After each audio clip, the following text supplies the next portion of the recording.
दोस्तों, आखिर क्या है पौराणिक कथाओं के अनुसार मकर संक्रांति का महत्व? क्या इस त्योहार का वर्णन हमारे शास्त्र गीता वेदों में मिलता है? क्या वेद शास्त्रों के अनुसार मकर संक्रांति मनाना ठीक है? जानेंगे इस वीडियो के माध्यम से। तो चलिए शुरू करते हैं।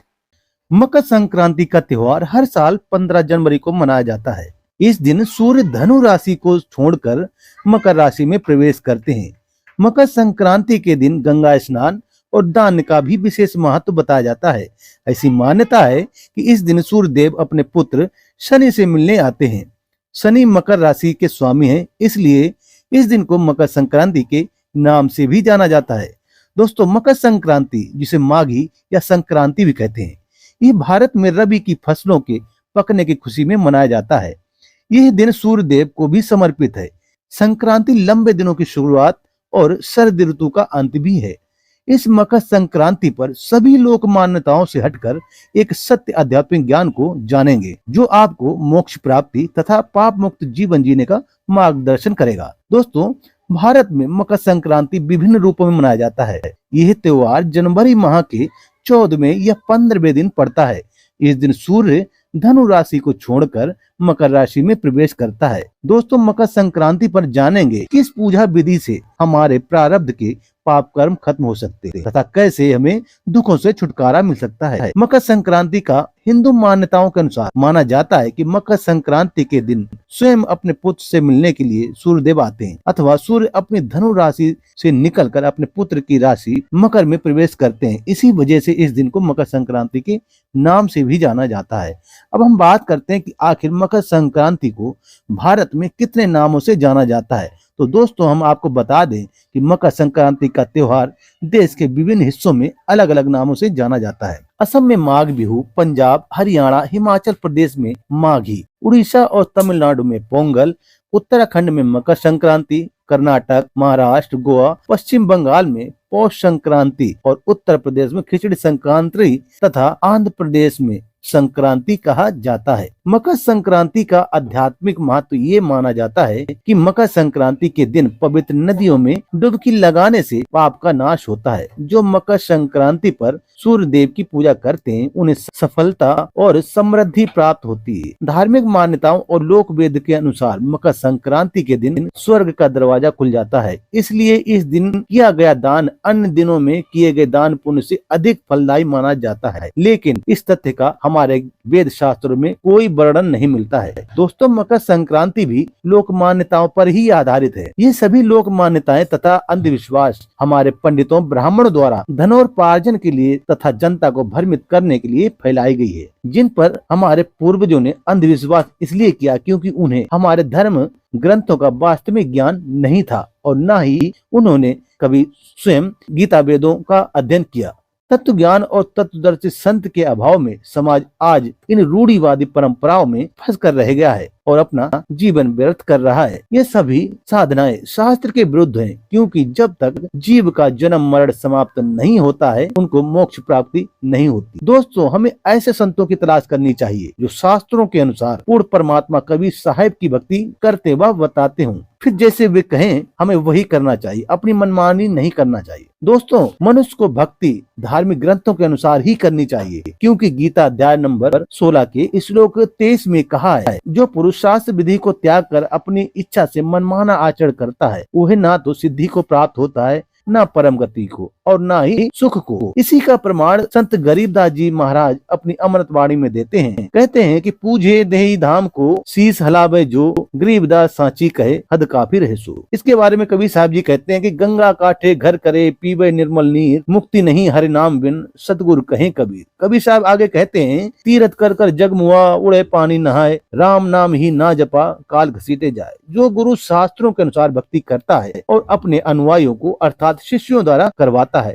वही पूर्ण संत है। क्योंकि भक्ति मार्ग का संविधान धार्मिक शास्त्र जैसे कबीर साहब जी की वाणी, नानक साहब जी की वाणी, संत गरीबदास जी महाराज की वाणी, वेद, गीता, पुराण, पवित्र बाइबल आदि हैं। जो भी संत शास्त्रों के अनुसार भक्ति करवाता है या बताता है और भक्त समाज को मार्गदर्शन करता है, तो वह पूर्ण संत है। अन्यथा वह भक्त समाज का घोर दुश्मन है जो शास्त्रों के विरुद्ध साधना करवा रहा है। वह भोले श्रद्धालुओं के इस अनमोल मानव जन्म के साथ खिलवाड़ कर रहा है। ऐसे नकली गुरु या संत को भगवान के दरबार में घोर नरक में उल्टा लटकाया जाएगा। उदाहरण के तौर पर जैसे कोई अध्यापक सिलेबस से बाहर की शिक्षा देता है तो वह उन विद्यार्थियों का दुश्मन है। इसलिए परमेश्वर की भक्ति करो जिससे पूर्ण मुक्ति हो, वही परमात्मा पूर्ण ब्रह्म सत्पुरुष है। इसी का प्रमाण गीता जी के अध्याय नंबर 18 के श्लोक नंबर 46 में कहा है कि जिस परमेश्वर से संपूर्ण प्राणियों की उत्पत्ति हुई है और जिससे ये समस्त जग व्याप्त है, उस परमेश्वर की अपने स्वाभाविक कर्मों द्वारा पूजा करके मनुष्य परम सिद्धि अर्थात पूर्ण मोक्ष को प्राप्त हो जाता है। वहीं पर गीता अध्याय नंबर 18 के श्लोक नंबर 62 में कहा है कि हे अर्जुन, तू सर्व भाव से उस ईश्वर की शरण में जा,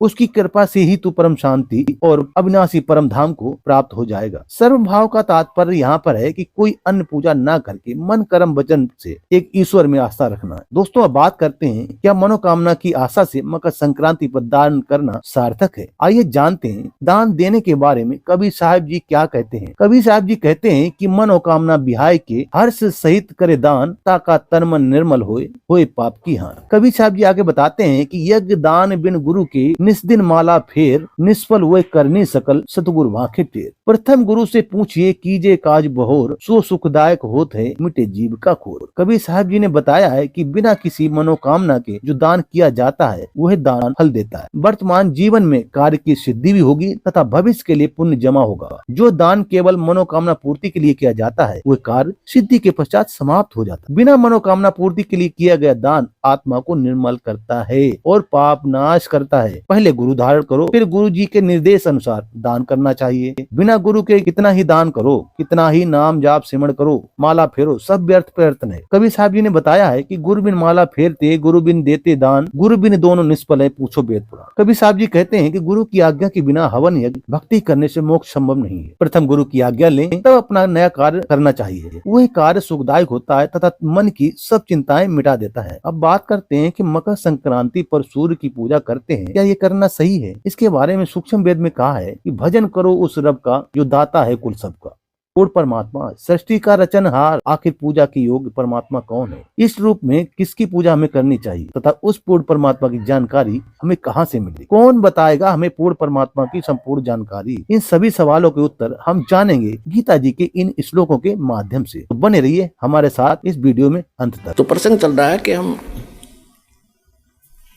गीता अध्याय नंबर 15 के श्लोक नंबर 1 से 4 में ये स्पष्ट किया है कि उल्टे लटके हुए संसार रूपी वृक्ष को जो जानता है स वेदवित, वो तत्वदर्शी संत है, वो वेद के तात्पर्य को जानने वाला यानी तत्व ज्ञान युक्त है।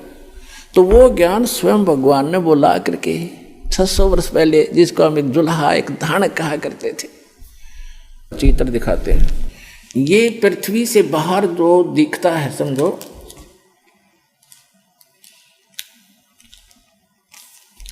ये जो इतना है ये देखिएगा, ये स्थिति है वृक्ष की, पेड़ की। परमात्मा ने खुद बताया कि अक्षर पुरुष एक पेड़ है, ये सारा एक पेड़ है और इसका तना जो है ये अक्षर पुरुष है और सरपुरुष या की डार और तीनों देवा शाखा हैं, ये पात रूप संसार। आप जी यहाँ पर हैं नीचे और ये अक्षर पुरुष है, ये तना है। ये अक्षर पुरुष तो समझो एक तना है ये इस पेड़ का, और इससे एक मोटी डार निकली है, वो सरपुरुष है। ये सरपुरुष है जिसको ब्रह्म कहते हैं, ब्रह्म। और इसके 3 पुत्र हैं, इसकी 3 शाखाएं हैं, रजगुण ब्रह्मा जी, सतगुण विष्णु जी, तमगुण शिव जी और पात रूप संसार। अब ये तो उस परम पिता ने आके बता दिया कि अक्षर पुरुष एक पेड़ है और निरंजन वा की डार, ये सरपुरुष वा की डार और तीनों देवा शाखा है, ये पात रूप संसार। तो ये जड़ कौन है ये बताने के लिए दास को भेजा है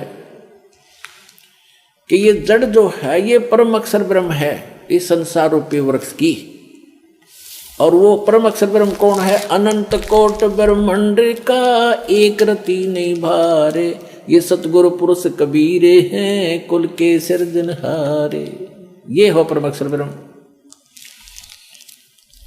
अपने आत्मा उस परमात्मा ने स्वयं आकर बताया कि अक्षर पुरुष एक पेड़ है, सरपुरुष वा की डार और तीनों देवा शाखा हैं, ये पात्र रूप संसार। तो गीता अध्याय नंबर 15 के श्लोक नंबर 1 में कहा कि जो संत, जो व्यक्ति संसार रूपी वृक्ष के इन सभी पार्ट्स को बता देगा, छंद को बता देगा, स वेदविद, तो वो तत्वदर्शी संत। उसके पश्चात चौथे अध्याय के 15वें अध्याय के चौथे श्लोक में कहा, उसके पश्चात परमेश्वर के उस परम पद की खोज करनी चाहिए। जब तत्वदर्शी संत मिल जाए, उस तत्व ज्ञान से गीता अध्याय नंबर 15 के श्लोक नंबर 1 से 4 का निष्कर्ष दास बताने जा रहा है। तीसरे में कहा है कि उस तत्व ज्ञान से इस अज्ञान रूपी गुत्थी को काट कर, समझ कर, उसके पश्चात परमेश्वर के उस परम पद की खोज करनी चाहिए, जहां जाने के बाद साधक फिर लौटकर कभी संसार में नहीं आते। ये देखिएगा श्रीमद् भगवद गीता और जयदयाल गोविंद का द्वारा इसका अनुवाद है। इसके 15वें अध्याय पर चलते हैं। यह है अथ पंथ 10वां अध्याय, 15वां अध्याय। इसमें कहा है, श्री भगवान वाच ऊर्ध्व मूलम अधः शाखम अश्वत्थम प्राहु अव्यम छंदासी यस्य प्रणानी ये तम वेद स वेदवित। इन्होंने अनुवाद ठीक नहीं करना आया, ये तो ठीक लिखा है ना। आदि पुरुष परमेश्वर तो समझो, ऊपर को जड़ है, वो तो पूर्ण परमात्मा है। ऊर्ध्व मूलम, ऊपर को शाखा लिखना था, वो आदि पुरुष परमेश्वर है।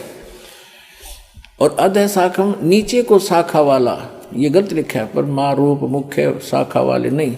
ये देखो दूसरे मंत्र में गीता अध्याय नंबर 15 के श्लोक नंबर 2 में अधः और अधः 2 बार आए हैं। इन्होंने इसका अनुवाद यहाँ किया है, अधः माने नीचे, अधः माने नीचे, बिल्कुल ठीक है। अधः माने नीचे, अधः माने नीचे। तो यहाँ ऊर्ध्व माने ऊपर, ऊर्ध्व माने ऊपर। यहाँ देखो, हम ही नीचे देख लेंगे 15वें अध्याय के प्रथम मंत्र में, ऊर्ध्व मूलम, ऊपर को जड़ वाला, मूल जड़, और अधः शाखम, नीचे को शाखा वाला। एक आम बालक भी समझ जाए इस ज्ञान से। और संसार रूपी पीपल के वृक्ष को अविनाशी कहते हैं। छंद, छंद वेद नहीं होते, छंद माने इसके विभाग, जिसके पत्ते आदि कहे गए हैं। और तम वेद, तम यह वेद, जिसको उस संसार रूपी वृक्ष को जो अंधकार रूप में छुपा हुआ है, ज्ञान रूप में, जिसको समझ नहीं सके, उस संसार रूप वृक्ष को जो पुरुष मूल सहित यानी जड़ से लेकर और पत्तों तक तत्व से जानता है, स वेदवित, स वेदवित, वह वेद के तात्पर्य को जानने वाला है, अर्थात वह तत्वदर्शी संत है। ये दूसरे में क्या कहा है कि उस संसार वृक्ष की तीनों गुण रूप, तीनों गुण माने रजगुण ब्रह्मा, सतगुण विष्णु, तमगुण शिव जी, रूप जल से बढ़ाई हुई नहीं, ये शाखाएं हैं। विषय प्रवाला शाखा हैं, विषय विकारों वाली ये शाखा हैं। रजगुण ब्रह्मा, सतगुण विष्णु, तमगुण शिव जी, अधः नीचे और ऊपर फैली हुई है। ये नीचे माने जैसे यो गीता का ज्ञान पृथ्वी पर बोला जा रहा था, ऊपर स्वर्ग, नीचे पाताल, ऊपर और नीचे फैली हुई है। क्योंकि श्री ब्रह्मा, श्री विष्णु, श्री शिव जी एक एक गुण युक्त हैं, एक एक विभाग के मंत्री हैं। इनका प्रभाव इन तीनों ही लोकों पर है, पृथ्वी लोक पर, पाताल लोक और स्वर्ग लोक पर। इससे अन्य जो स्थान हैं, जो ब्रह्मलोक है, वो अलग स्थान है, वहाँ पर ये काल भी तीन ही रूप धारण करके रखता है, उसमें भी तीनों ही गुण अपने विद्यमान रखता है। वो ऊपर के लोकों के लोग उससे प्रभावित होते हैं, इनका केवल यहीं तक सीमा है। अब देखो, ऊपर और नीचे फैली हुई, और मनुष्य लोक में, इस संसार में कर्मों के अनुसार बांधने वाली ये भी मुख्य मूलानी, मुख्य कारण है, नीचे और ऊपर फैली हुई है, नीचे और ऊपर।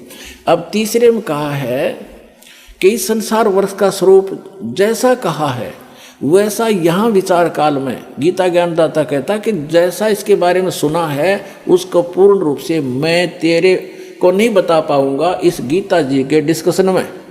इस संसार वर्ष का स्वरूप जैसा कहा है वैसा यहाँ विचार काल में नहीं पाया जाता, नहीं पाया जाता। क्योंकि गीता ज्ञानदाता कहता है कि क्योंकि न तो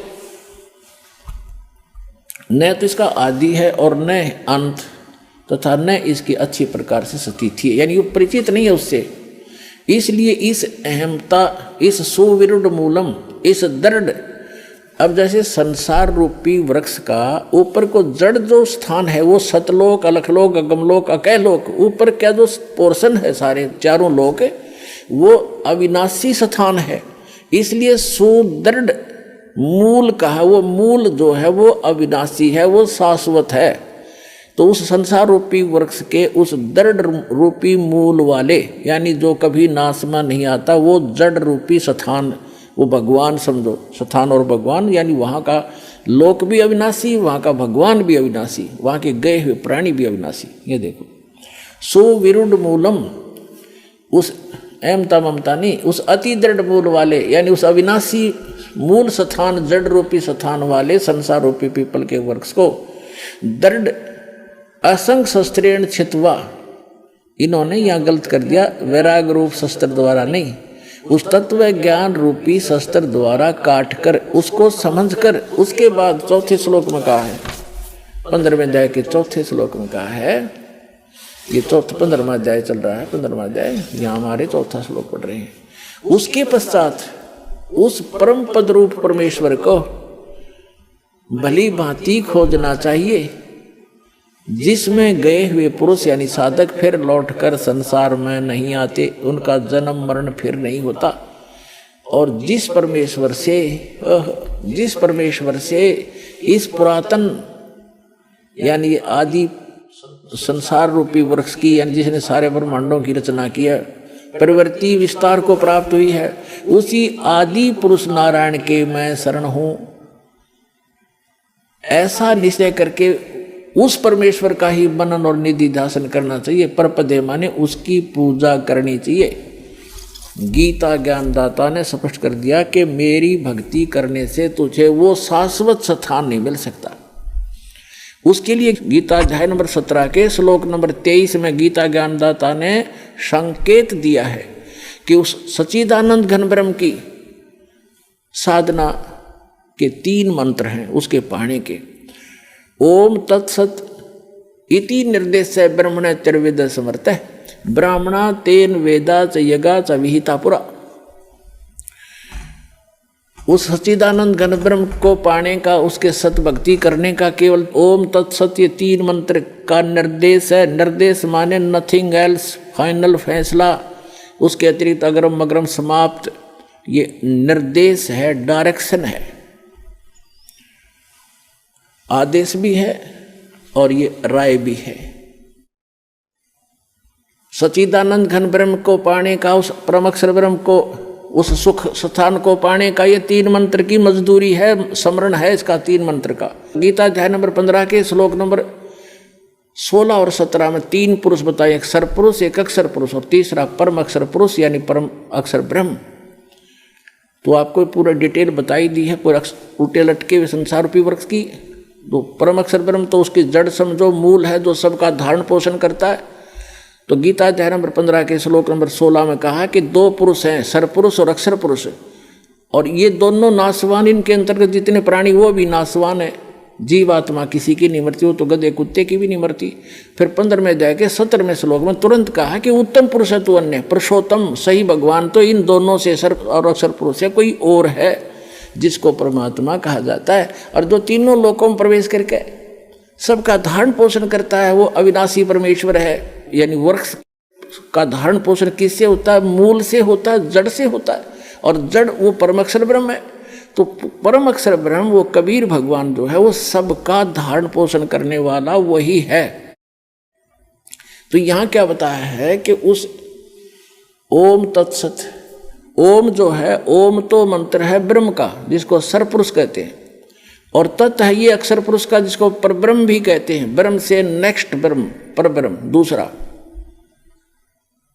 और तीसरा जो मंत्र है सत्य वो परम अक्षर ब्रह्म का है, वो परम अक्षर पुरुष का है। तो ये तीनों मंत्र इस दास के पास उपलब्ध हैं। इन तीनों मंत्रों की मजदूरी करनी है, इसकी साधना करनी है। अभी तक ये मार क्यों खाते रहे कबीर पंथी? ये इन मंत्रों का जाप नहीं करते थे जो दास आपको प्रथम बार देता है। ये कहते हैं तो ब्रह्मा विष्णु महेश की पूजाएं हैं, हम क्यों करें, हम तो सतपुरुष की साधना करेंगे। ऐसे ही ये बात बिगड़ी रही। ये साधना नहीं, ये तो यहाँ के मालिक हैं।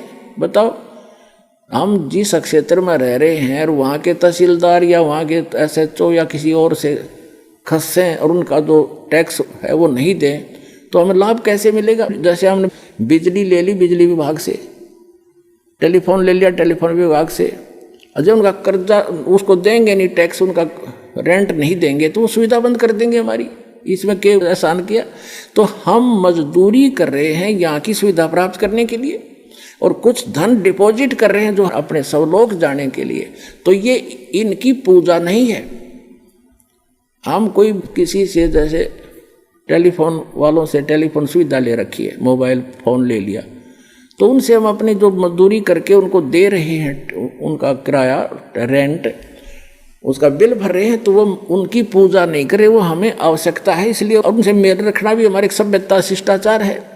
तो ये सभी ब्रह्मा विष्णु महेश भी एक यहाँ के अधिकारी हैं। ये इनके सत्र का जो लाभ है यही देंगे उसको, और उसकी विधि बताई है कि इनका ये ऐसे ऐसे आपने ये बिल भरना पड़ेगा, इसकी मजदूरी ये है, इस मजदूरी से वहाँ आपको ऑटोमेटिक कनेक्शन मिला रहेगा। ऐसा सिस्टम भगवान का। तो यहाँ ओम तत्सत ये तीन इन पुरुषों की भक्ति है, सरपुरुष, अक्षर पुरुष और परम अक्षर पुरुष की। तो गीता ज्ञानदाता कहता है कि उस परमात्मा की शरण में जा जिसके 3 मंत्र की भक्ति है। सच्चिदानंद घन ब्रह्म के पाने की केवल 3 मंत्र का निर्देश है। गीता अध्याय नंबर 8 के श्लोक नंबर 5 और 7 में गीता ज्ञानदाता अपनी साधना बताता कि मेरी भक्ति कर मुझे प्राप्त होगा, लेकिन युद्ध करना पड़ेगा, शांति नहीं हो सकती। जहाँ युद्ध है वहाँ शांति खाक है। तो कहता है तूने युद्ध करना पड़ेगा, यदि तुझे परम शांति चाहिए तो 18वें अध्याय के 66वें श्लोक में कहा कि उसकी शरण में जा, उस परम अक्षर ब्रह्म की शरण में। उस परम अक्षर ब्रह्म का मंत्र बता दिया 15वें अध्याय के 23वें श्लोक में।